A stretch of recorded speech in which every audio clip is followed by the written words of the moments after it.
Let's do some curve sketching. I have a real example here with realistic data at least. I like wind turbines and solar panels, but they don't always produce the power when you want them to. There's this thing called night that affects solar panels you might have heard of. So sometimes we need to store any excess energy that they're generating and then use it later when they're not generating power. And there's a way of doing that called pumped storage, where you pump water uphill into a big reservoir when you have extra power to spare, and then let it back down through the turbines when you need the power. And there's a pump storage facility in Ludington, Michigan. Let me show you a diagram real quick. So here's the general idea. Here's Lake Michigan.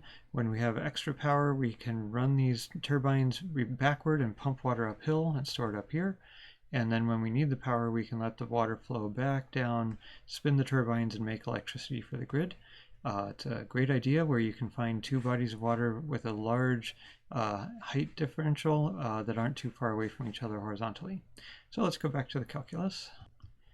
So here we have some realistic data about how fast they are pumping water uphill at any particular point in time across the span of 7 or 8 hours.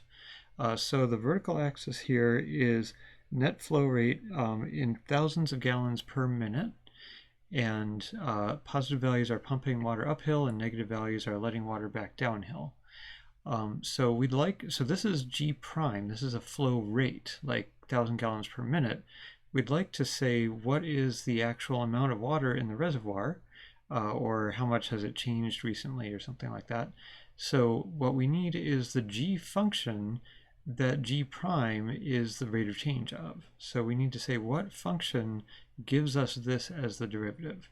So we're going to use information about the derivative that we have here and where the derivative is increasing, or where the original function is increasing or decreasing, where the original function is concave up, concave down, and use that to sketch the original function that gives us this as the derivative. So it says here, the kind of scaffolding is find the intervals above where the original function g, remember this is g prime, this is not g. In fact, we could write in g prime here in red. I'm trying to use red for derivatives. Where the original function g is increasing or where it's decreasing. I'm going to put a link to the spreadsheet file down in the description on this YouTube video. So go find that and try doing parts A and B and C yourself before you watch the rest of the video. All right, welcome back. So for part A, where the original function is increasing or decreasing, it's important to remember that g prime increasing doesn't mean that g is increasing. What does mean that g is increasing is that g prime is positive.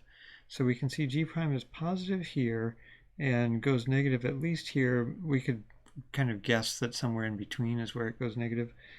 So we could say from here on back, we could say g prime is positive, or at least close to 0, but probably positive. So g is increasing in that region. And then from here to about there, g prime is negative.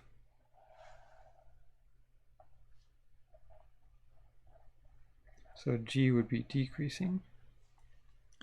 And then from 6 on out, g prime is positive, g is increasing. So hopefully you got that for part A. If you didn't quite agree over here saying g prime is basically 0, that's okay. I agree it's basically 0. Or you could say it's increasing at a rate of 0. That's fine. All right, then how about where the original function g of t is concave up, or where the original function is concave down? Remember, just because g prime is concave down doesn't mean g is concave down. So what does tell us about the concavity of g based on g prime? It's where g prime is increasing, the original function is concave up. So the original function is increasing up to time 2. So we can say here and back, g prime is increasing, so g is concave up. And g prime itself is decreasing from here all the way down to about here.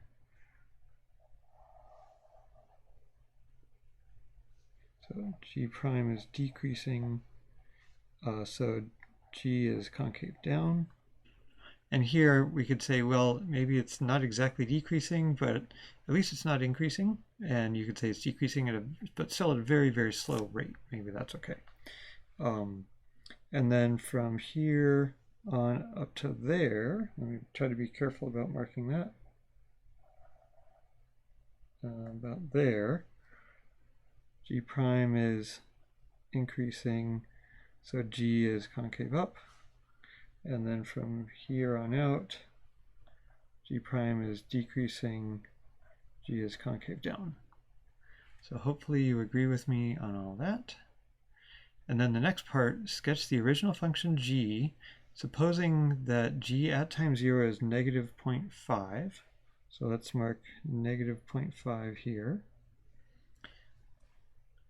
All right. So what can we say? G prime is 0 for a while, which means that g would be constant, maybe very slightly increasing. So we'd go like this. And now g prime is more positive, so we'd have more of a positive slope on the original g. So now we have to start thinking g is going to be increasing, and we know g is concave up. I almost said it is concave up, but I should be careful and say g is concave up and g is increasing. So here we're going to start curving up and curving up and curving up. And when we get to here, that's where g switches to decreasing. That's where g prime switches to decreasing, so g switches to concave down. It's hard to know exactly how far up to go here. I'm just kind of freehanding it. We'll show kind of what it actually is later. But now we know g should still be increasing, and g prime and g is concave down, so it has to be increasing but concave down all the way over to here. That's where g starts being decreasing. Let's see, so it has to be increasing but concave down until we get to about there. And then now g should be decreasing and concave down. And that should be until we get to about 4.5 or 5.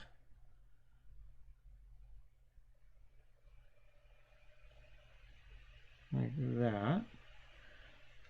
And then now at this boundary, g should still be decreasing, but g should be concave up. So I'll start going like that all the way to there. And now g should be increasing, but concave down. So it's hard to think. Increasing but concave.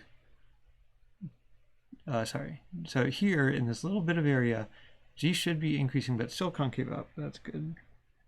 Until we get to there, right there. And now g should be still increasing but concave down. Something like that. All right. So how did I kind of know to let this flatten out? All I knew was it should be, g should be increasing and concave down, and this is increasing and concave down, but I showed it kind of leveling out rather than doing anything fancy. I did that because here the derivative is basically 0, so I knew this should be basically constant. So with that practice, now let's take a look at the next problem, which is the same basic idea, but I've switched the data set from left to right.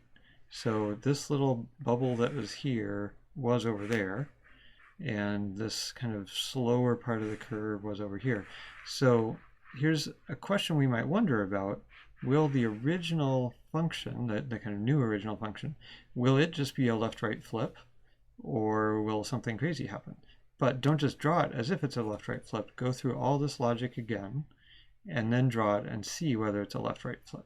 We had something interesting here where this increased and then decreased and then had a little kind of a wiggle here, and that wiggle might help us spot what happened with a left-right flip or anything else. Okay, so pause the video again and go do the same procedure again that we just did.